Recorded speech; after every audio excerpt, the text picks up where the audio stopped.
Well, Kelly, I agree they opened too fast. I think the zero COVID strategy could have been a good short run strategy to buy time to get a vaccination program, covering more than 1 billion people, to build up their hospital system so they could deal with infections.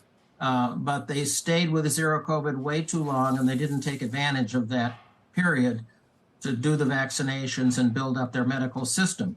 So they're in a very, very difficult position now with massive numbers of cases, obviously mortality going very well up, and obviously there'll be negative effects on the workforce. Yeah.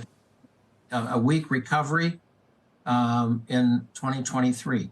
So in the Goldman note, they say that China is likely to see weaker growth momentum because of the front-loaded exit wave, temporary labor shortage, increased supply chain disruptions. Do you agree with all of that? And is it going to be an effect that we feel here as well? I do largely agree, but I would put much more focus on household consumption. Household consumption has been very weak this year, largely because of massive lockdowns. People couldn't leave their houses. They couldn't go on vacation. They couldn't go to the movies, etc.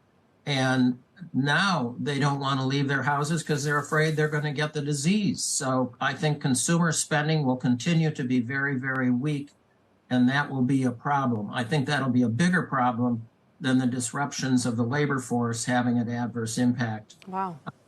Weak Chinese consumer then being one of your main concerns. And again, for investors who always say, hey, I always bet on the Chinese consumer, on Chinese consumption, I'm betting on them ordering things online and all these internet plays. I mean, maybe that's a reason to think twice. Or maybe, again, they'll have to turn to the internet to kind of fill in this gap a little bit if they're waylaid by COVID. How long do you think this lasts? An economy that maybe grew 2.5% this year, no matter what they say, what kind of growth do you think we're talking about for 2023 now that they're pursuing this version of reopening? Well, it's very difficult. If the COVID surge is restricted to the first quarter or maybe the first half, they could still get, 3-4% growth in 2023. But if it goes on much longer, and especially if new variants emerge, then we could be looking at something in the 2 to 3% range.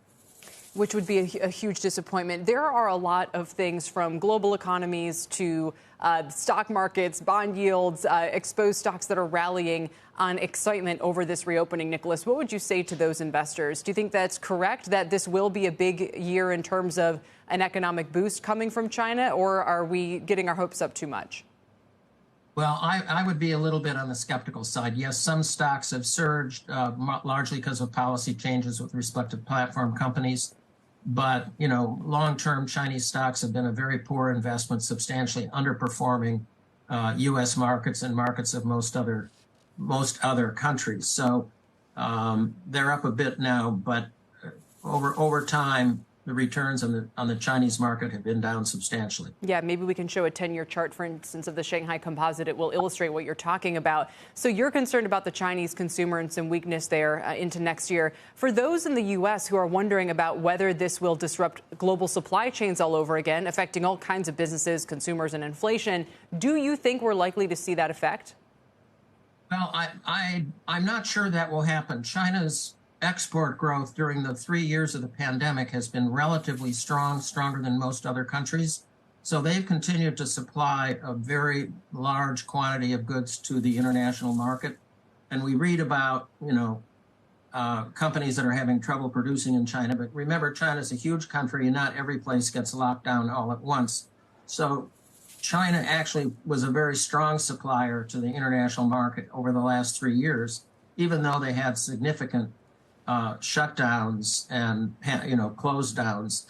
So even if there's some disruption in the labor market, I think China's exports will probably hold up pretty well. They're going to be weaker in any case because Europe is going into a recession. The United States might soon be in a recession. So the external demand is likely to be weakening, which could be a more important factor than a slowdown in production in China. Yeah, great point. So we're showing these 10-year stock charts that show the Hang Seng's down during that period. The Shanghai Composites, been 5x outperformed by the S&P 500. The large cap Chinese stocks are also negative during that period of time. At what point does it become a better place for investors? And what does this all say to you about the hold that President Xi has on the economy? Well, I think we'll have to wait and see. Hopefully, we'll see some resumption of basic economic reform, which has been mostly on hold or in retreat the last few years. I think that would tend to give a boost to economic growth medium term, and that would improve the performance of Chinese companies and make China a more attractive investment option. All right, Nicholas, thanks for your time today, as always. Great to check in with you.